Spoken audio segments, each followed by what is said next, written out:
चार बेवकूफों ने सोने की छड़ों से भरा एक ट्रक लूट लिया। उन्होंने फैसला किया कि वे शीत निद्रा में चले जाएंगे ताकि पकड़े न जाएं। बस 100 साल के लिए सो जाओ और तब जागो जब दुनिया इसे भूल चुकी हो। फिर वे एक शानदार जीवन का आनंद ले सकते थे। समय उड़ गया। वे एक के बाद एक जागे, लेकिन वे अभी भी वैसे ही थे। यहाँ तक उनके बाल और नाखून नहीं बढ़े थे। उन्हें संदेह हुआ शीत निद्रा असफल हो गई थी। वे गुफा से बाहर निकले और पाया कि ज्यादा कुछ नहीं बदला था। हाईवे अभी भी वहीं था। कर्ली अपना आपा खो बैठा। उसने कहा शायद वे केवल कुछ घंटों के लिए ही सोए थे। फिर फैटी को एहसास हुआ कि कोई और नहीं जागा था। वे वहां पहुंचे और पाया कि हैच एक चट्टान से टूट गया था, साथ ही कंकाल में बदल गया था। इस बदकिस्मत आदमी की मौत, जिसका मतलब है कि 100 साल बीत चुके हैं। ऐसा लगता है कि अगर वे यहाँ से सोना निकाल लें तो वे नई दुनिया का आनंद ले सकते हैं। उन्होंने जल्दी से सोने की छड़ें कार में लाद दी।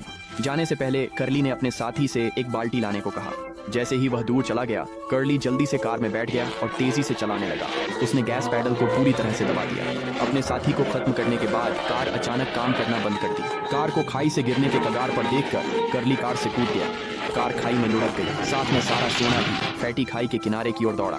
उसने कर्ली को दोष नहीं दिया क्योंकि अब वह और अधिक सोना प्राप्त कर सकता था। वाहन के बिना उन्हें पास के शहर तक पैदल चलना पड़ा। रेगिस्तान बहुत गर्म था। जल्द ही फैटी आगे नहीं जा सका। वे आराम करने के लिए बैठ गए। फैटी ने कहा 100 साल हो गए हैं। क्या होगा अगर अब मानव जाति विलुप्त हो गई हो? चाहे वे कितने भी अमीर क्यों न हो, यह बेकार है। उसी समय एक विमान आकाश में उड़ता हुआ दिखाई दिया। ऐसा लगता है कि उसकी चिंताएं बेवजह थीं। फिर कर्ली ने अपनी केतली निकाली और उसे पी लिया। फैटी ने अपने बैग में देखने, लेकिन उसने अपना खो दिया था। फैटी मर रहा था। कर्ली ने कहा कि उसके पास पानी है। फैटी उसे लेने ही वाला था। कर्ली ने कहा पानी पीना ठीक है, लेकिन एक घूंट पानी के लिए एक सोने की ईंट। अनिच्छुक, लेकिन जीवित रहने के लिए उसने फिर भी एक सोने की ईंट निकाल ली। उसने केतली ली, सिर्फ एक घूंट लिया, फिर केतली ले ली गई। फिर वे अपनी राह पर आगे बढ़े।